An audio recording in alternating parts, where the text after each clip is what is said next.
नमस्कार दोस्तों, JR education channel पर आपका हार्दिक स्वागत है।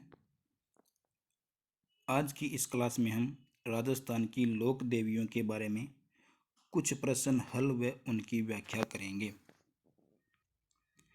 पहला प्रश्न, निम्न में से कछवाहा वंश की आराध्य देवी है? ऑप्शन ए जमुआय माता, बी करणी माता, सी शीला देवी और डी जीण माता। तो इनमें से कछवाहा वंश की आराध्य देवी किसे माना जाता है? तो कछवाहा वंश की आराध्य देवी शीला देवी को माना जाता है। और कछवाहा वंश की कुल देवी के रूप में जमुआय माता को माना जाता है। जमुआय माता को कुल देवी के रूप में माना जाता है। अब कुल देवी और आराध्य देवी में अंतर क्या है? जिस कुल में जन्म हुआ हो उसे कुल देवी के रूप में पूजते हैं, और जिस देवी का जन्म किसी और कुल में हुआ है और फिर भी हम उसकी पूजा करते हैं तो उसे आराध्य देवी माना जाता है। उसे आराध्य देवी माना जाता है। तो कछवाहा वंश की आराध्य देवी शीला देवी और कछवाहा वंश की कुल देवी जमुआय माता है। अगला प्रश्न, राजस्थानी लोक साहित्य में कौन सी देवी का गीत सबसे लंबा लोकगीत है? राजस्थानी साहित्य में कौन सी देवी का गीत सबसे लंबा लोकगीत है? Option A Karni Mata, B Ayad Mata, सी जीण माता और डी शीतला माता। तो इनमें सही ऑप्शन हो जाएगा जीण माता। सही ऑप्शन हो जाएगा जीण माता। तो जीण माता के बारे में कुछ जानकारी। जीण माता का जन्म धांधु गांव चूरू में हुआ था। जीण माता का जन्म धांधु गांव चूरू जिले में हुआ था। धनदराय चौहान पिता का नाम था। जीण माता के पिता का नाम धनदराय चौहान था। जन्म धांधु गांव चूरू में हुआ। जीण माता के भाई का नाम हरस है। जीण माता के भाई का नाम हरस है और हरस का मंदिर हरस पहाड़ी पर है। हरस का मंदिर हरस पहाड़ी जो कि अरावली पर्वतमाला में सीकर जिले में स्थित है। अरावली पर्वतमाला में सीकर जिले में स्थित है।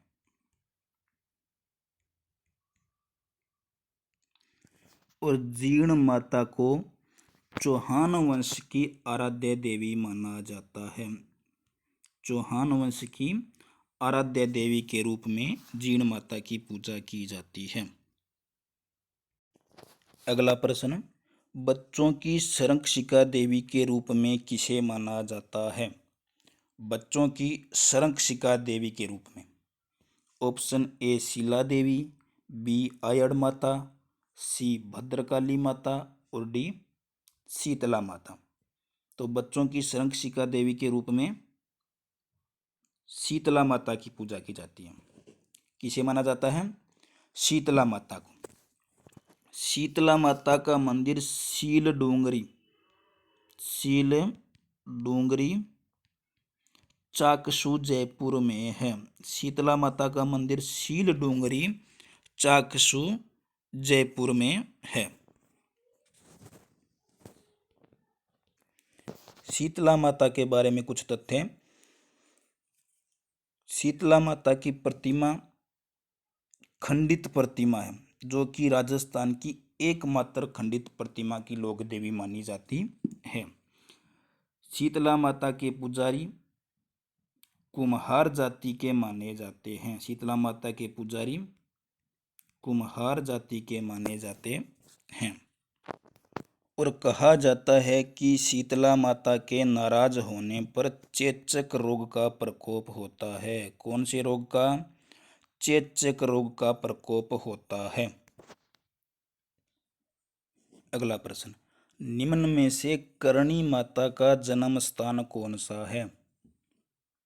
सुवाप गांव जोधपुर, कोलूमंड जोधपुर, शिव बाड़मेर और नंगला जहाज भरतपुर में। तो इसका राइट आंसर हो जाएगा ए, सुआप गांव जोधपुर में करणी माता का जन्म स्थान है। कोलूमंड का संबंध पाबूजी से है। कोलूमंड का संबंध पाबूजी से है। शिव बाड़मेर का संबंध रामदेव जी से है। शिव बाड़मेर का संबंध रामदेव जी से है। और नंगला जहाज भरतपुर का संबंध देवनारायण जी से है। करणी माता के जन्म का नाम रिद्धुबाई था। करणी माता के जन्म का नाम रिद्धुबाई माना जाता या रिद्धुबाई कहा जाता था। कुलदेवी चारण वंश की कीनिया शाखा की, करणी माता चारण वंश की कीनिया शाखा की कुलदेवी के रूप में पूजी जाती है। करणी माता का विवाह देपाजी चारण के साथ हुआ था। करणी माता का विवाह देपाजी के साथ हुआ था। करणी माता का मंदिर देशनोक बीकानेर में स्थित है। करणी माता का मंदिर देशनोक बीकानेर जिले में स्थित है। करणी माता के मंदिर में सफेद चूहों को काबा कहा जाता है। सफेद चूहों को काबा कहा जाता है।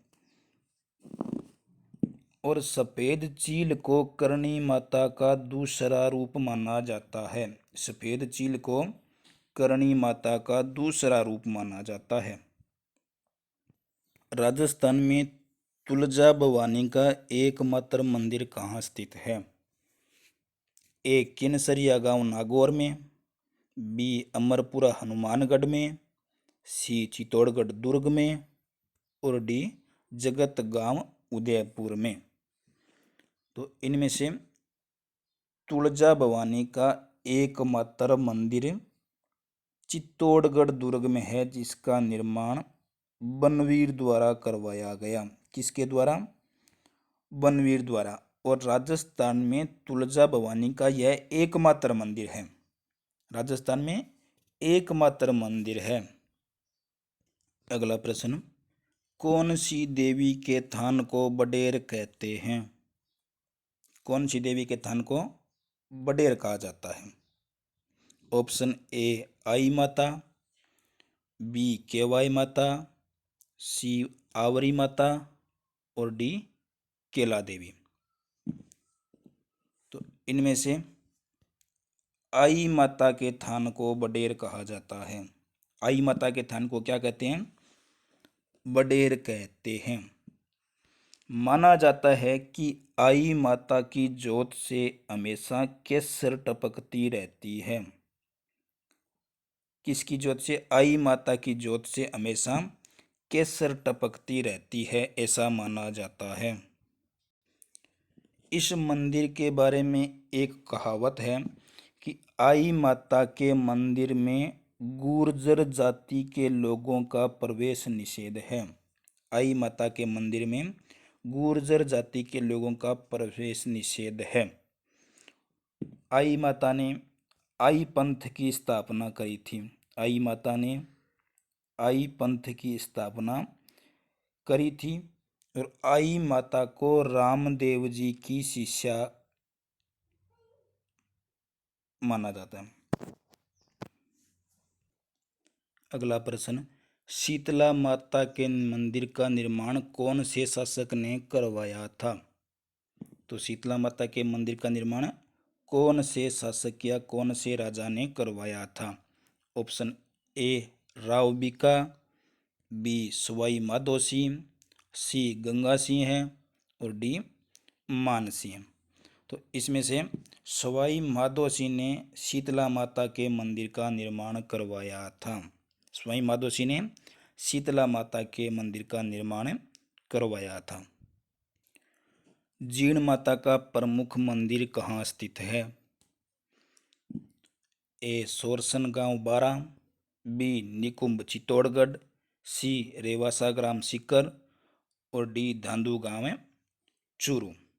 तो इनमें से जीण माता के प्रमुख मंदिर की बात हो रही है।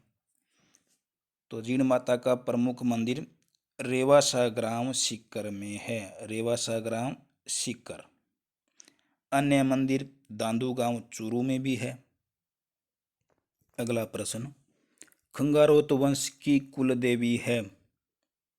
ए सुगाली माता, बी आवरी माता, सी दधीमती माता और डी ज्वाला माता।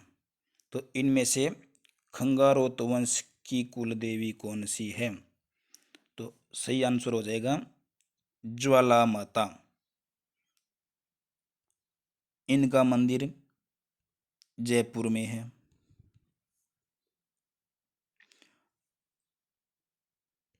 अगला प्रश्न, राजस्थान में एकमात्र काष्ठ से निर्मित मूर्ति कौन सी देवी की है? एकमात्र काष्ठ से निर्मित, काष्ठ यानी लकड़ी से निर्मित मूर्ति कौन सी देवी की है? Option A Karni Mata, B Ayad Mata, सी जीण माता और डी नागणेची माता। तो इसमें से सही आंसर हो जाएगा डी नागणेची माता। नागणेची माता राठौड़ वंश की कुल देवी है। नागणेची माता राठौड़ वंश की कुल देवी है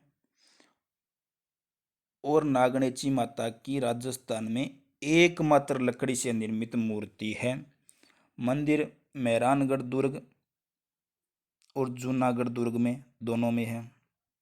मंदिर मेहरानगढ़ और जूनागढ़ दुर्ग दोनों में स्थित है। आज की इस क्लास में कुछ प्रश्न हल किए। अगली क्लास में राजस्थान के लोक देवताओं के बारे में अध्ययन करेंगे और कुछ प्रश्न हल करेंगे। अगर वीडियो अच्छा लगा तो लाइक, शेयर व कमेंट जरूर करें और चैनल को सब्सक्राइब करना न भूलें।